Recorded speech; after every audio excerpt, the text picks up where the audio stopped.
Le JT Foot Mercato avec Parions Sport en ligne. Avec le code FM15, profitez d'un bonus de bienvenue de 85€ plus 15€ sans dépôt sur Parions Sport en ligne.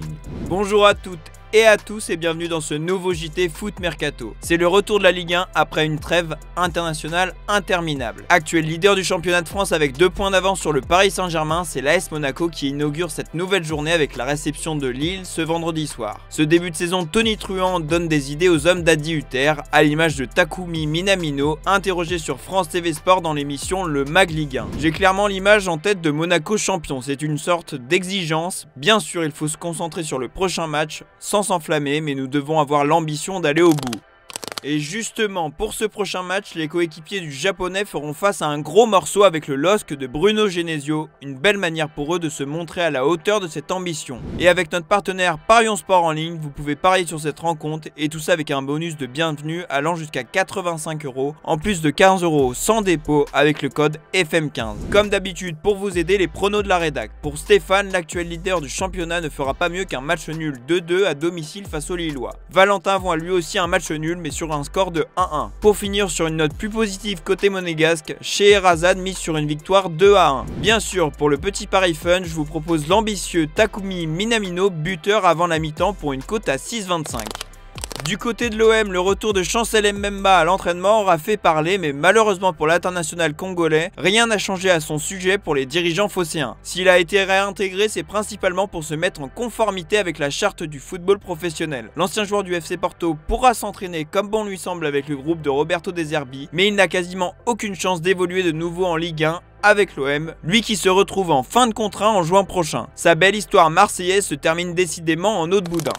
Amine Gouiri a du mal en ce début de saison. La recrue la plus chère de l'histoire du Stade Rennais n'a plus marqué depuis la première journée de Ligue 1 face à l'OL. Pire encore, il a été mis sur le banc au profit d'un 3-4-3 qui fait la part belle au trio Gronbaek, Kalimundo, Blas. Une situation difficile à digérer pour l'Algérien. Promis à un rôle de leader de l'attaque suite au départ de Martin Terrier, Gouiri estime que les dirigeants n'ont pas tenu leur parole à son égard, comme le rapporte l'équipe dans son édition du jour. En parallèle de cette prestation en demi-teinte avec Rennes, Gouiri brille avec l'Algérie, où Petkovic lui donne beaucoup de liberté sur le front de l'attaque. Lors du dernier rassemblement, le numéro 10 rennais a inscrit un but face au Togo, avant de provoquer le pénalty de la victoire contre ce même adversaire 4 jours plus tard. Un double visage frustrant et qui pose forcément certaines questions sur son avenir en Bretagne. On espère qu'il retrouvera rapidement le sourire sur les pelouses de Ligue 1. Quand il est en pleine confiance, il a la capacité d'être l'un des meilleurs joueurs de notre championnat, à lui de le prouver.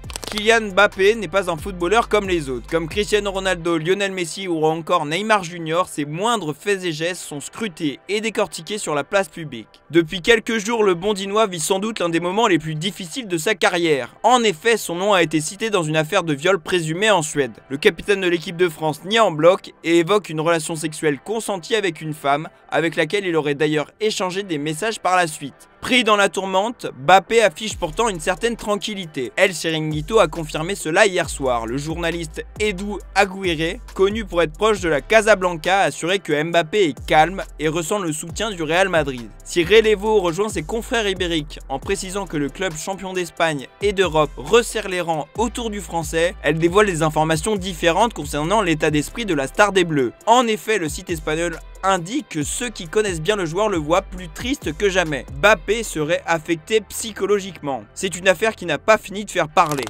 Présent en conférence de presse ce vendredi, Carlo Ancelotti a évidemment été questionné sur la situation du Français. Concernant cette fameuse affaire, Ancelotti a été très clair. Io non sto aquí para comentar especulaciones, yo me focalizo en lo que hace, en el trabajo que hace, y como he dicho, le ha venido muy bien, ha tenido sus días de descanso que eran programados y nada más. Las especulaciones que salen afuera a mí no le doy cuenta. Enfin, concernant son escapade polémique en Suède, le technicien italien a été clair. Los días de descanso eran programados para él y después creo que cada uno elige lo que quiere hacer. A mí no me importa donde los jugadores prefieren descansar. Yo me fui a Londres 2 días, no he pedido permiso a nadie. Entonces, también no tengo una agencia de viaje para organizar los viajes para los jugadores. Comme attendu, le Real Madrid fait front autour de son nouveau numéro 9. Toujours en Espagne, le rival Blaugrana a aussi ses soucis. En effet, le tribunal arbitral du sport a donné raison à l'UEFA dans le conflit qui oppose le club catalan à l'institution européenne. Cette dernière estimait que les fameux leviers économiques employés par les Blaugrana à l'été 2023 n'entraient pas en conformité avec le fair play financier. Le TAS a donc infligé une amende de 500 000 € à l'actuel leader du championnat d'Espagne. Le Barça avait fait appel d'une première décision, mais la chambre d'appel de l'instance de contrôle financier de l'UEFA a confirmé sa condamnation. Si le retour annoncé de Paul Pogba en mars 2025 a réjoui le plus grand nombre, la Juventus n'est pas de cela. Comme expliqué dans notre JT d'hier, la Juventus est déterminée à se séparer de son milieu de terrain français et une résiliation de son contrat est dans les tuyaux. Nous vous avons justement demandé sur notre site quelle était la marche à suivre pour la vieille dame vis-à-vis de la pioche. Et vous êtes plus de 70% à privilégier une rupture de son contrat à l'amiable. Son avenir semble définitivement s'écrire loin de Turin.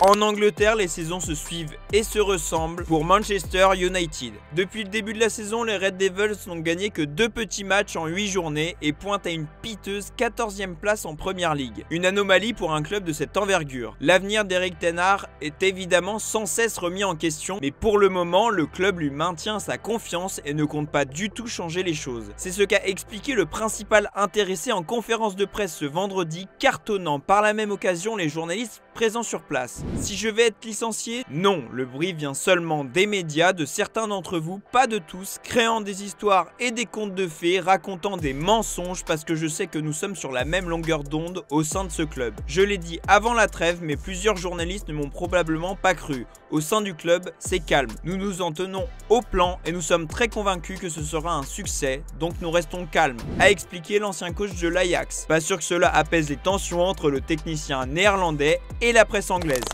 En Allemagne, Enzo Mio n'a pas perdu ses belles habitudes du côté de Stuttgart. Auteur d'une dernière saison bluffante en Bundesliga, le capitaine de l'équipe de France Espoir est reparti sur les mêmes bases depuis le mois de septembre. Des performances qui lui ont valu les éloges de Didier Deschamps notamment. Reste à savoir si sa première convocation en bleu interviendra lors de son passage au VfB ou ailleurs. Hier, Sky Sports Germany nous a en effet révélé que Mio devrait être disponible l'été prochain pour un prix situé entre 18 et 20 millions d'euros. Une somme bien loin de sa valeur marchande, estimé à 42 millions selon Transfermarkt, et qui s'explique par une clause incluse dans son contrat. Avis aux amateurs des bonnes affaires.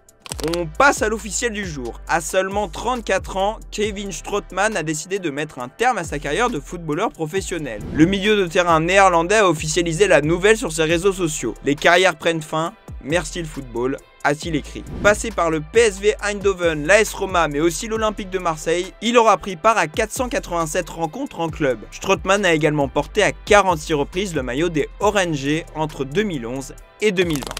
On se quitte avec l'image du jour. Marc-André Ter Stegen est déjà de retour à l'entraînement. Évidemment, on est encore à des années-lumière d'un retour sur les terrains. L'international allemand porte toujours une énorme attelle sur son genou, mais c'est un début. Le portier de 32 ans n'a pas de temps à perdre. Je vous laisse là-dessus, merci d'avoir suivi ce JT et on se dit à demain sur Foot Mercato.